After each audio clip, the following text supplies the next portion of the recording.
Live from a secured, undisclosed location, it is the Not a Rabbi podcast, where we discover the unexpected about Judaism. Welcome, everybody, to this new episode. Appreciate you stopping by and listening. Today, we've got a rather interesting topic to discuss. We've got a couple of news articles, and we have the return of a favorite game that everybody loves to play. So we're going to get into that right now. But before we get into it, I did want to thank the moderators of the unofficial Fifth Column podcast Discord server, where we are always recording this live in front of a live studio audience. It would be weird if we were recording this live, not in front of a live studio audience, but we are recording it live in front of a live studio audience. So once again, as we do every week, we would like to thank them for their allowing me to do this recording here. It makes the podcast a lot more fun, for me at least.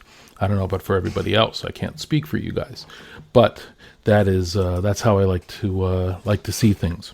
Hope everyone is doing well, and I think with that, let's just get straight into some of the news articles that we have on this episode. First one is, and I'm not putting these into order that are going to be in the show notes. But the first one is actually not a article per se. It's something from my friends at the Free Press, Barry Weiss and her organization, and it talks about safety first on campus except for Jews. It's kind of a video that they put together, and which obviously is discussing how it is dangerous on college campuses these days for a lot of Jews. And this is actually something that it doesn't go to just on campus. My brother-in-law, who works in Jewish outreach, actually has indicated on his podcast, Monday Motivation with Rabbi Garfinkel. In case anybody wants to give a listen, I will put a link to that in the show notes as well. But anyway, he was discussing how his young professionals, who he generally is doing outreach to, are feeling this way also. They're feeling very unsafe with with a lot of things that are going on in the world, mostly with the whole Israel and Palestine war, battle, fight, existential crisis, whatever you may want to consider it. I consider it a war. It is, for all intents and purposes, that. And so we're going to go with that definition. But that is something that is very out there, and a lot of people do feel very threatened by this. What I thought was interesting, and of course we had here in the U.S., we had the whole issue with a college president resigning because of the testimony that she gave in front of Congress.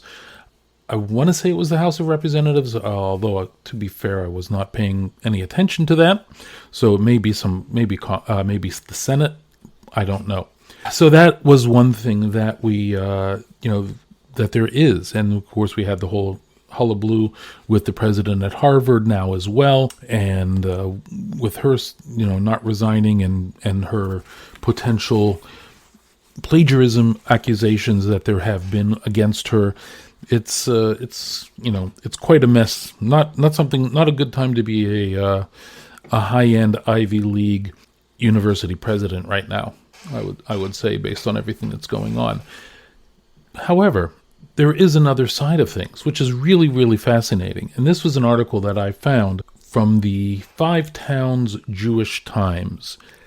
Five towns are Cedarhurst, Woodmere, Long Islandish area, and they have their own Jewish publication, naturally. And so two students who are religious and are attending MIT wrote an article entitled Jewish Life at MIT, an Orthodox Perspective. And it's very, very fascinating because it goes to talk about how they feel they sounds like they feel pretty secure, and how they are very accommodating. The professors and the like are very accommodating to Jewish students. In fact, when the attacks occurred, they say many faculty members, including non-Jewish ones, began reaching out to students to check in. Students who were requested extensions were given them. Some had whole assignments and exams waived, including from a number of MIT's strictest faculty.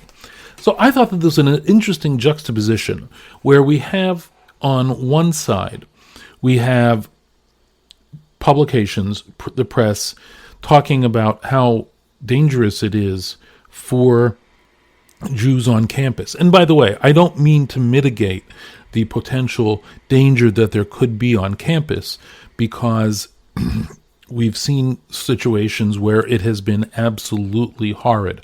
I'm thinking about the one, I believe it was at Cooper Union, where they had to be stuck in a library or in some back room or something along those lines, and it was just a totally scary situation. So I'm not trying to mitigate anything that has actually gone on in the room, but what I am just wanting to, what I found interesting here was the juxtaposition that there is between these two situations, where you're having people who have the boots on the ground, so to speak, talking about things, and how it's, relatively okay. Furthermore, they say, even with recent events, Jewish and Muslim students peacefully coexist as they have for decades.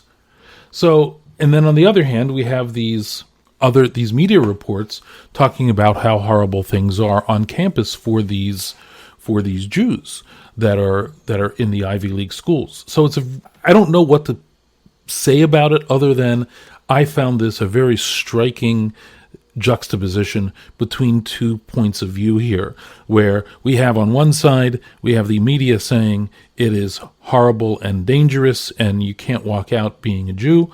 On the other hand, you have students that are actually there saying, you know what, it's not great, but it's not the worst thing that could possibly be. So again, just an interesting juxtaposition on that. All right, so that was news. That was news articles, number one, I guess you could say, because that was really a combination of two different news articles. Any questions from the chat on this? Yes. Okay, so someone's asking me about. There was a previous comment from this individual about the religious requirements of the kippah that you had wanted to elaborate on. Yes, I'm not going to be doing that this episode. I'm not trying to be a tease. I apologize, but I'm going to be doing that on another episode.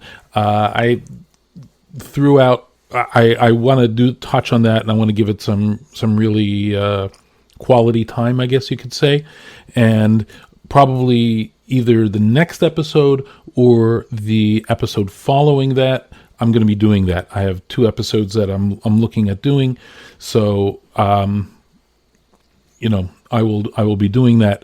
Somebody else had mentioned a question about slavery and slavery in the Bible, and which is an interesting topic to me as well, which I have a book about. I didn't write the book. Let me make that clear. I did not write the book. That was written by Rabbi Professor Joshua Berman. I'll get to that topic and the topic of the kippahs on other episodes. They are in the queue now. Okay, so there is a question here regarding the topic that we the news articles that we talked about. What do you think the line is between political speech on campus and harassment? Culture of free speech, not necessarily strict 1A standards. 1A here being the First Amendment, where we have the freedom of speech and the like. I think that it goes to, and this is something that I'm going to discuss in the next article, but I really think it goes to breaking it down. What are you protesting, right? This is something that I wrote about in my newsletter. For those of you who do not see the air quotes because you're listening to the podcast itself and not on the live, you'll understand now that I'm just using air quotes around news. But this is something that I talked about in one of the newsletters, where a lot of people will go ahead and talk about this issue and then start saying, well, the Jews are controlling everything, the Jews are doing this, the Jews are doing that, and that's where I draw the line.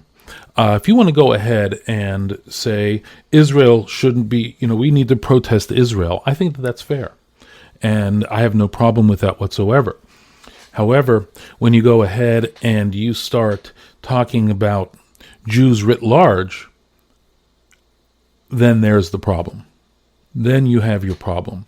As we spoke about last week, not all Jews are Zionists, not all Zionists are Jews, and I think that you have to go ahead and it's a very fine line, I think, but I think that that's where the issue is. Hopefully that answers the question for you. Let's go on to, and I got a thumbs up. All right, so with that, let's go on to the next article, and that is something that I got from the New York Times, and this is a question which really, the man reads my mind. What could I tell you? He asks this question. Is anti-Zionism always anti-Semitic? A fraught question for the moment. This is the name of the article. I forgot to post the other article into the chat. My apologies for that. Let me post this article into the chat. You'll notice, though, that it is not necessarily New York Times link, because it's from archive.org, because I just didn't want to pay for a New York Times subscription. This goes through a bunch of issues, but I think really what this question boils down to is, like I had just mentioned before, and that is the issue of who are you protesting? What are you complaining about? And we're going to see this in the return of our favorite game, Is This Anti-Semitism? You fixed the URL. Thank you very much. Apparently, when I clicked on the copy link, that did not do it. So I appreciate that. What did I do? Oh, those 2 stars at the end. Okay. All right. So thank you very much for fixing the URL. But like I said, this really goes to the question of who are you protesting? What are you protesting about? Are you protesting the actions of a specific government? Or are you protesting the fact that the Jews are secretly controlling the world? That's the question, right? I mean, and I'm obviously using the second part as an example as a really ridiculous end, but people go there. So it's that real question that you have to ask, see, and I think that a lot of times people straddle that line very well, even though that their ideas are less than nice, I would say. But it's a long article. It's not a bad article. I think that the end of it is not so great. Again, now you are going to have people on the other, and just to be fair, on the other side, you're going to have people that say any criticism of Israel is anti-Semitism. But I don't think that that's necessarily true. Personally, like I said before, I don't like to go into Israeli politics, but sometimes I disagree with something that the Israeli government is doing as well. That doesn't make me anti-Semitic, right? Hopefully. Maybe according to some people it does. I've been called all sorts of names, so I'm that's okay. I've been called a Nazi before, so that's fine. Again, this is an interesting topic and an interesting debate to have, and I am sure that this debate is not going to be over. And it's interesting, I think, on both sides. I really think on both sides, on both from the left and from the right, this is a question that needs to be addressed and needs to be figured out for each side. Okay, that is the second news article. There is another news article which is in the show notes, although you don't see it yet because I haven't posted the show notes yet. But I'm going to actually be taking that out because I think I'm going to be talking about that in my newsletter. So we're going to be doing that. One article here, one more article, and brings back our favorite game. Is this anti-Semitism? We always like to play this game. We take a news article that talks about something, and we try to decipher whether or not this is anti-Semitism or not. And this is from CBS News, and the title of it is Far-Right Polish Lawmaker Grzegorz Braun douses menorah in Parliament. And it goes ahead to tell the tale of, in the newly formed Polish Parliament, they lit the menorah, and it looks like it was something that Chabad of Poland did, but that's neither here nor there. And they lit it. It was attended by rabbis and a Jewish music band. And then this parliament member, Braun, he used a fire extinguisher to douse the candles, filling the area with smoke and fog from the fire extinguisher. That was that. So why did he do this? Why do you think he did this, you might wonder to yourself. You might ask yourself this. You might ask yourself, how do I work this as the years go by? But anyway, you might ask yourself, where did this happen? Sorry, I tend to digress into songs. And he says, Mr. Braun, that he is apparently a pro-Russian member of the Confederation Party. So you already know where this might be going. But he has previously claimed that there is a plot to turn Poland into a Jewish state. To quote the song I was just quoting, same as it ever was, apparently.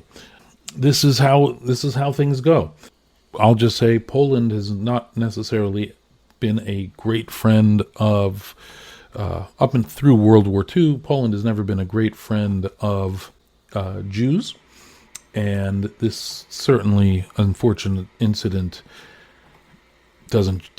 shows that there's still more work to do. Let's just put it that way. I think that there's people that do not want to have this happen anymore and are embarrassed about how they have behaved and they, meaning the people writ large, have behaved and acted, and they're trying to correct this. However, you got guys like this. So I'm not going to go into a tirade about Poland, but this is definitely an issue. Alrighty, so that is that. I also posted, you'll be able to take a look at an article about the question of why is from the river to the sea, that phrase and the rest of the phrase, offensive. And this is a video that was done by a professor, Professor Henry Abramson. He is a history professor, and he was an Orthodox Jew. And he talks about this. He does a very good job in explaining why this is offensive. That phrase is offensive to Jews. So, but getting back to our favorite game, I would definitely say that this is something which would be 100% undoubtedly pure, unadulterated anti-Semitism. Just as an aside, talking about anti-Semitism for a second, I'm writing this article here, and I decided to not use the hyphen in anti-Semitism because I think that's the way most people want to do it these days, which is, hey, fine, whatever. And Grammarly decided that they would change it for me, and they have to say it has to be with the hyphen. However, when I put it into any other spell check, it wants it without the hyphen. I can't win. That's all I got to say about that. There's no winning for me. Any questions, any thoughts on these topics? Any questions from the group, from the chat at large? Anything else that you guys want to talk about?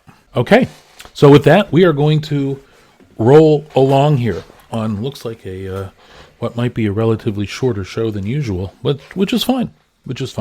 Okay, so it's very interesting because the last week and a half, I would say, starting from prior to Hanukkah, and then last week with Hanukkah, the last 2 weeks, I've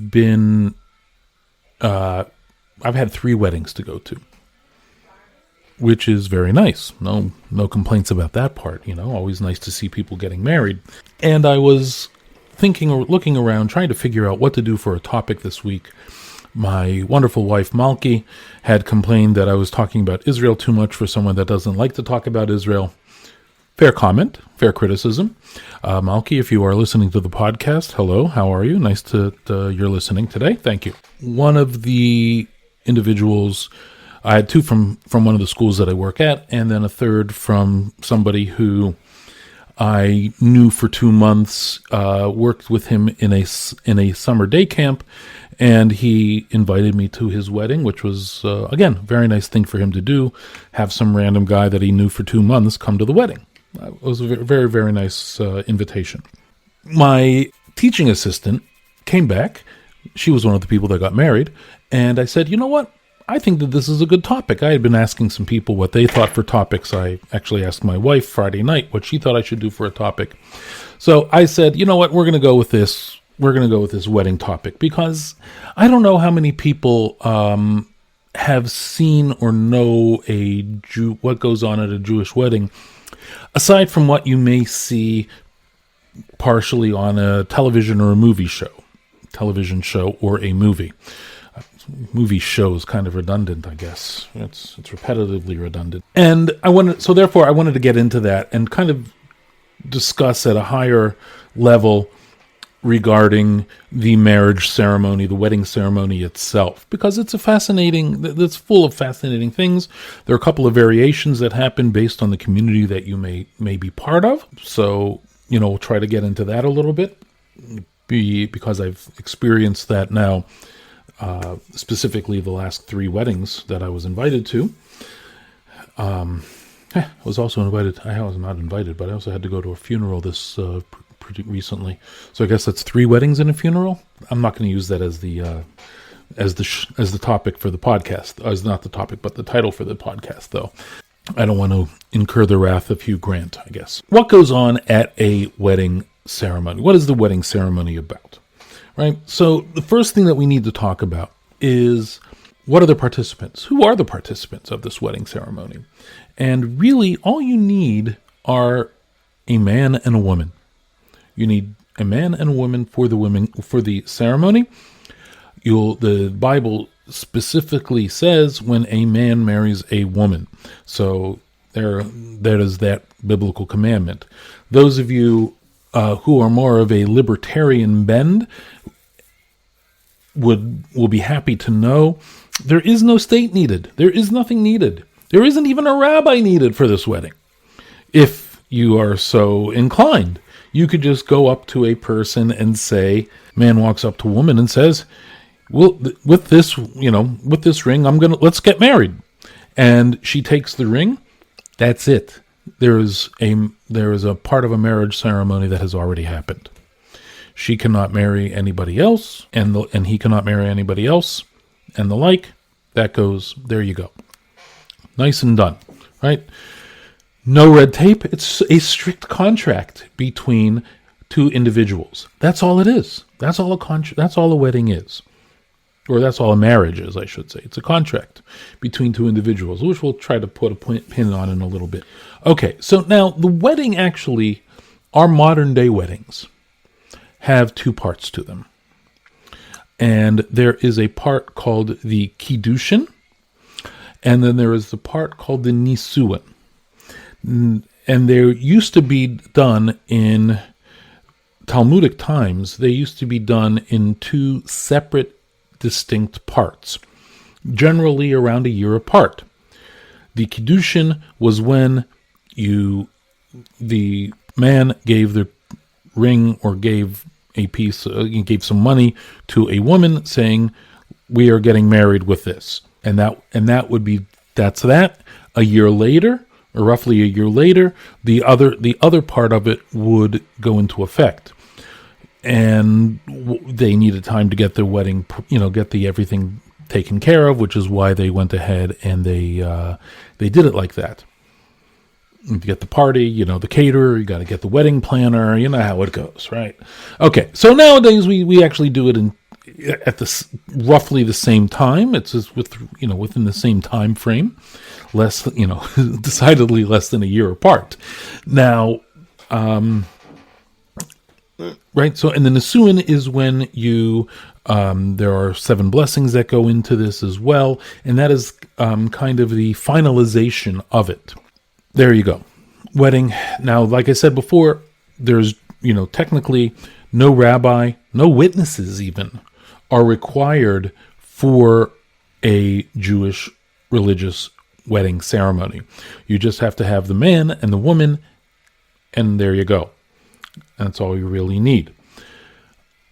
Nowadays, because things are always are tied up with how we have to do things with marriage licenses and with the state, we need an officiant, we need witnesses, we have all of that as well.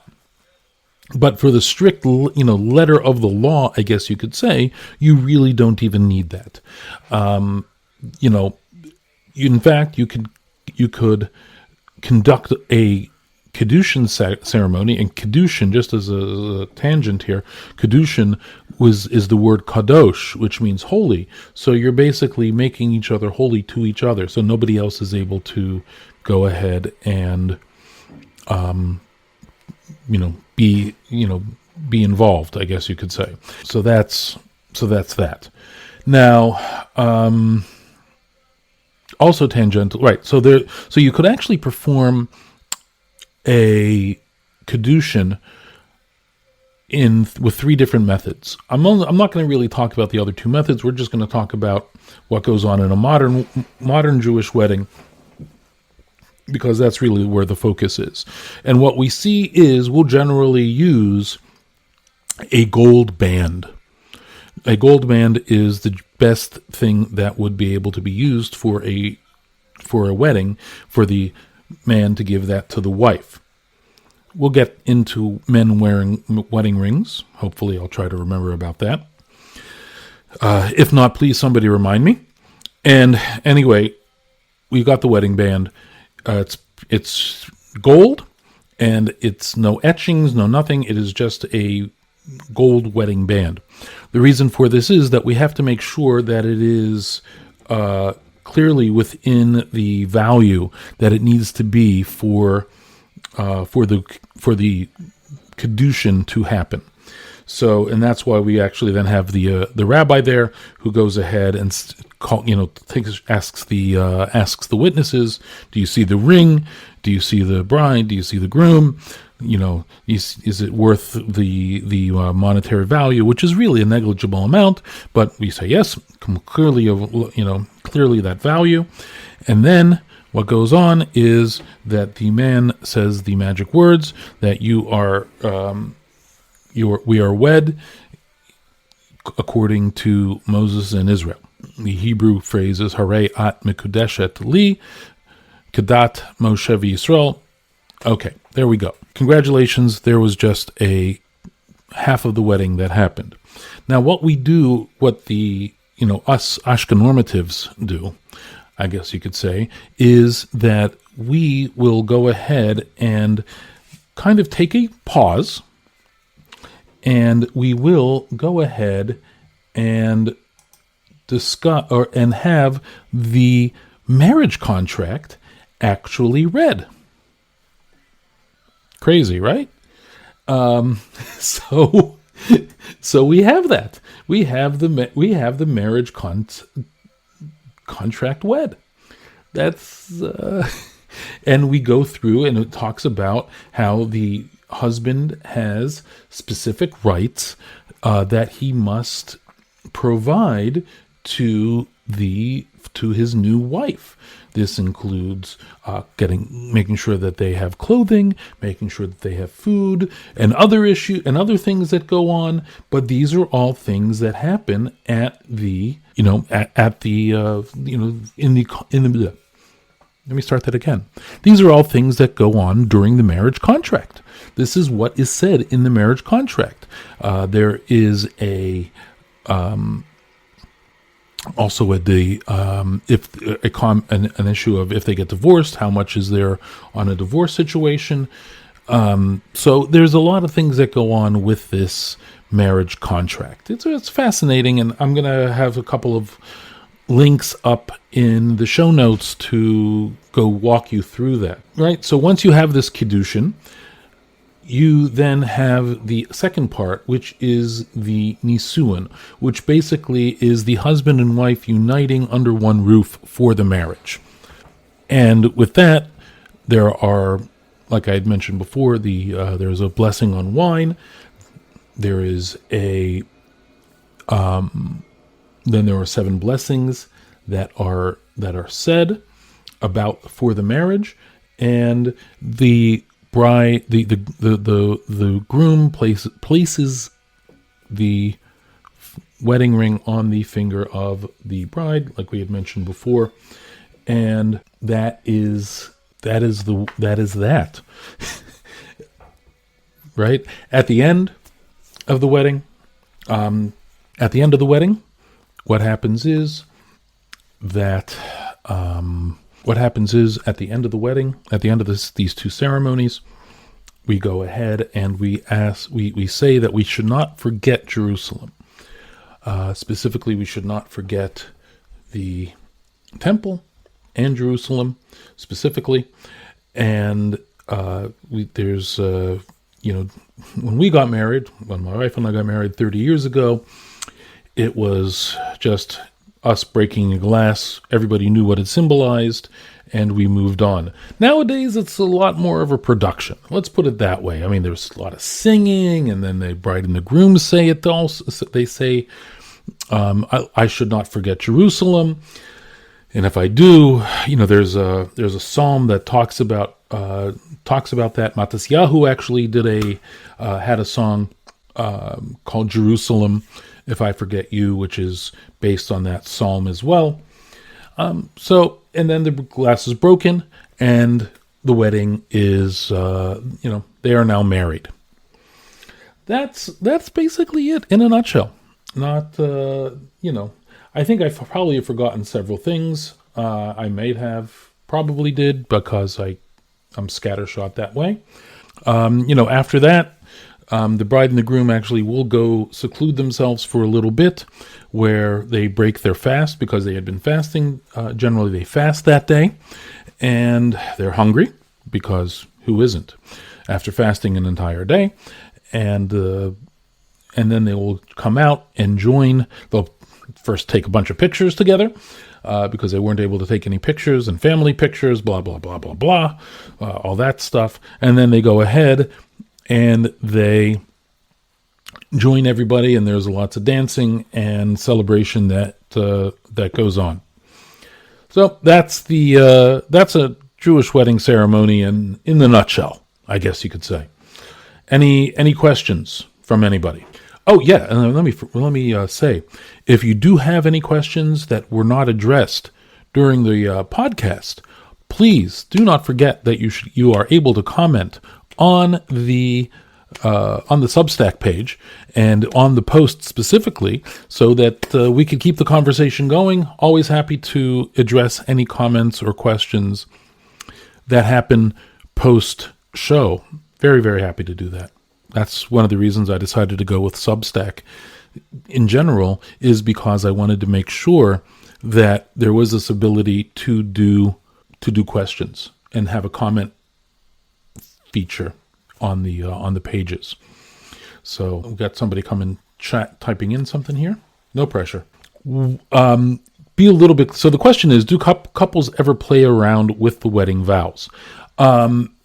Generally not, because there aren't any vows, right? It's, Ayn Rand would be very happy about this. It is a strict contractual agreement between two people. That's it. End of story. So there aren't necessarily any vows. Now, with the contract, you could subtract these things. There are 2 tractates in the Talmud that discuss this. One discussing Kiddushin, the wedding process part itself, and then also discussing the wedding the contract. So there are things that can happen if you wanted to add certain things or add, let's say, value to the dowry or other things. Let's say I'm going to get, if there's a divorce or if there is a a death of the husband, that the wife would get, additional money or something along those lines. Those are things that can be done. Additionally, like I said, it's a contract, so there can be negotiations happening. I'm not aware of anybody that personally has done it, but that doesn't mean that they haven't. Oh, one other, while you're writing your next point that you had, it seems like you have another question. One of the things I didn't touch on was the man wearing a wedding ring. And that is because, a double ring ceremony is problematic because of, like I had mentioned before, the Bible says when a man takes a woman. So it has to be the man giving something to the woman. It can't be then the woman going ahead and giving something to the man. It doesn't work like that. And in fact, you see this also in the book of Genesis, where the servant of Abraham was finding a wife for Isaac, and he actually just gives stuff as well because he's acting as a messenger for Abraham. He's giving stuff to Rebekah. So you can, that is something that can be done. But on the other hand, wearing a double ring ceremony where the wife then gives a ring to the man, that could be that is problematic, and it is generally not recommended. Following up with that, does that mean that a man can't wear a wedding ring whatsoever? No, not necessarily. Some on the far right of things say that they shouldn't, because there is a issue of a man shouldn't wear clothing or ornaments like a woman does, and so they consider that a ring like that arguable. Not saying that there isn't a source for it, arguable, but it is not not necessarily. I know people that wear wedding rings, no problem. I have personally have no problem with it. That's that's like a free choice. Whatever they want to do, no big deal. Okay, another question came in here. Do you think making a union a contract versus personal promises adds weight to the marriage, makes it a more serious endeavor, not in Denver? I guess you could have a wedding in Denver. I don't see why not. You're going to make it a destination wedding? Sure. But endeavor was what was written. Okay, so you know what? That's an excellent question. And it is possible. It is possible that this is something that makes it more weighty and more important to them. So I would, I would definitely say that. Now, also, and then you say maybe you're confusing a religious rite with the Western secular POV of marriage, which may be that is happening. But one of the things I wanted to point out here is that it's not just a religious rite. Judaism specifically, and of course I always say this, I'm talking about Orthodox Judaism here, where, because that's what I am most familiar with. Orthodox Judaism is about living your life in a religious way, and therefore there is a lot that goes on with that, with regard to how businesses should be run, with regard to loans, with regard to it's even everyday occurrences, what you're supposed to do every day, right? I'm drinking this coffee that I have right now in front of me in my nice mug that I bought from Amazon, and I have to make a blessing on the coffee before I drink it. I have to, when you come out of the bathroom, we wash our hands and we make a blessing, thanking God for allowing us to do what we had just done. So there's a lot of, that's why we have prayers 3 times a day, to continuously be in gratitude of God, to God, for what God has done. So it's an interesting differentiation, I think. It's not just a religious ceremony per se. It's living something day in, day out. Hopefully that made sense. Any other questions? I just want to point out, I'd love to go to Denver. I haven't gone to Denver. Never been to Denver yet. Never been to Colorado. Haven't gotten the chance. Yeah, what can I say? So if anybody does want to invite me to a destination wedding in Denver, I'm happy. I'll send you my address later. Do you want to discuss any media tropes like breaking glass? Well, I actually did mention that beforehand. Shame on you for not paying attention. But we did discuss this, where there is breaking glass that happens, and it is because of remembering Jerusalem and the sadness of the destruction of the temple. And we always are supposed to be remembering that. In fact, when you build a house, you are supposed to you're not supposed to paint one area of the house, a certain measurement, 3 feet by 3 feet, something like that, over a door, to remember Jerusalem, to remember the destruction of the temple. So it is definitely something that, by the way, that was just the teacher in me coming out, yelling at you for not paying attention. I'm sorry. But but that is something that is definitely there. I'll try to throw in a link to the song, the Matisyahu song. I'll see if there is anything like that. My wife and I actually, on our way up to my sister-in-law's Hanukkah party, we were singing this. We were singing the song, but it's become a lot more of a production now than it has been 30 years ago when my wife and I got married. As in fact, I was at the wedding of my niece a year and a half ago. My wife will correct me on that when she listens to this. Anyway, so I had actually wound up getting a blessing, one of the blessings that for the Nisuin, and a friend of mine, somebody that I've known for over 30 years, was also got a blessing, and then afterwards before they broke the glass, they went into this whole production. There was this whole production that went on, song, very sad, meaningful song. And I turned to him and I said, were we married after, because we didn't have the singing? Are we still like free agents maybe? We could, but it was a joke. But that's, it's gotten to that stage, but, hopefully it's a nice thing. All right. Any other questions that I can address?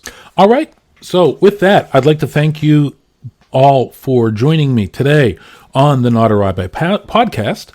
Again, I would like to thank the royal we. I would like to thank the moderators of the unofficial Fifth Column podcast. This theme music, as I always forget at the beginning, but Logan, thank you very much. A link to his Substack is also in the show notes. If you'd like to go to his Substack and sign up. He talks about artificial intelligence. Very interesting article that he had last time about artificial intelligence and script writing. Anyway, thank you all very much for joining. We'll see you next time. I'm Aaron Benedict, and I am not a rabbi.